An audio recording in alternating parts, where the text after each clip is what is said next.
Hello ladies and gentlemen, my name is Brenttime. Today I've got another Assassin's Creed Unity game theory for you, so if you've been waiting for another game theory, you're in luck. However, if you have not completed Assassin's Creed Unity and do not wish to be spoiled of the ending, you're going to want to click off this video. Otherwise, I'm going to assume you consent to being spoiled or you've already completed the game. So let's begin. Assassin's Creed Unity ends with you killing the Sage, or Arno killing the Sage, however you want to refer it. You kill the Sage. And the Sage is this reincarnation of Juno's husband, who has the memories of the first civilization.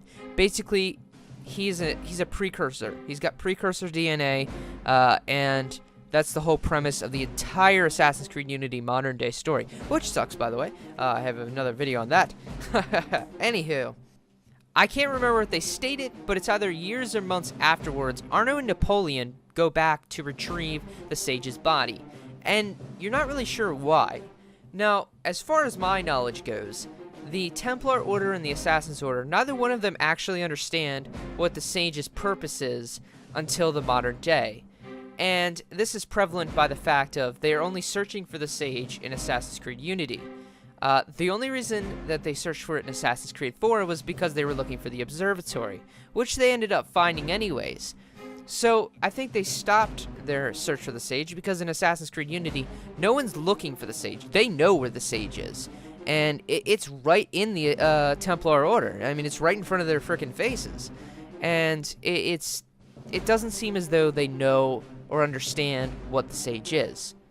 So, we look at it and we wonder, why does Napoleon and Arno go back and retrieve the body?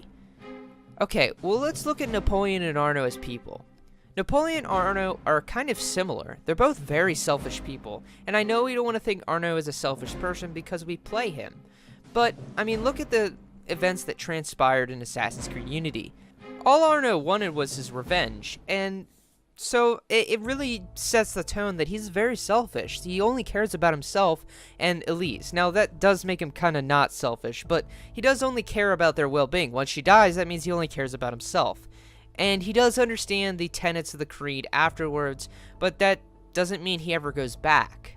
It never states that he ever goes back, and when you play the game, you never see them together, and that's because the main missions are over, but I think it does leave kind of this tone that he's out for good, and I'm pretty sure that's how the Assassin's Order works. Okay, now let's move on to Napoleon. Napoleon Bonaparte. A historical figure that you've probably heard about in your history books, in your history class, your college history class, high school history class, middle school history class, I don't think elementary. But yeah, he is a very selfish person. He goes out to be a military dictator, so to speak. And he wins. He's amazing. But he's really about power for himself.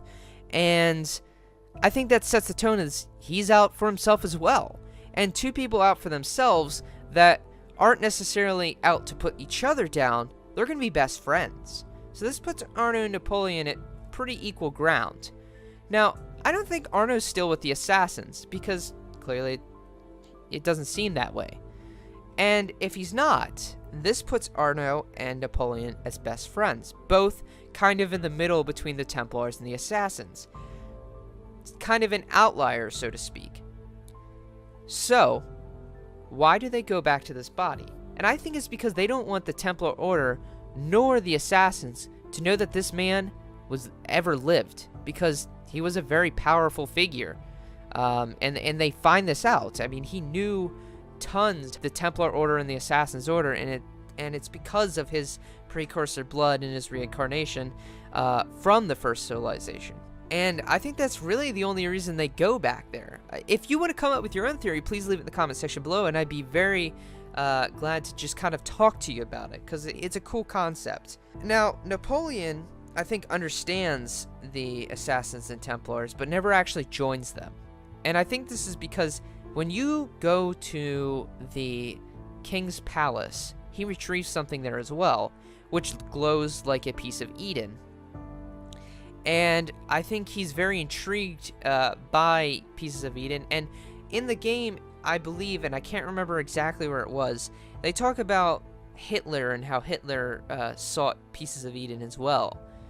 So clearly the people that ruled the world ruled it because they had pieces of Eden. And they were able to control men because they had pieces of Eden. Wouldn't this put Napoleon Bonaparte at like one of the highest on that list? I mean, think of this, man.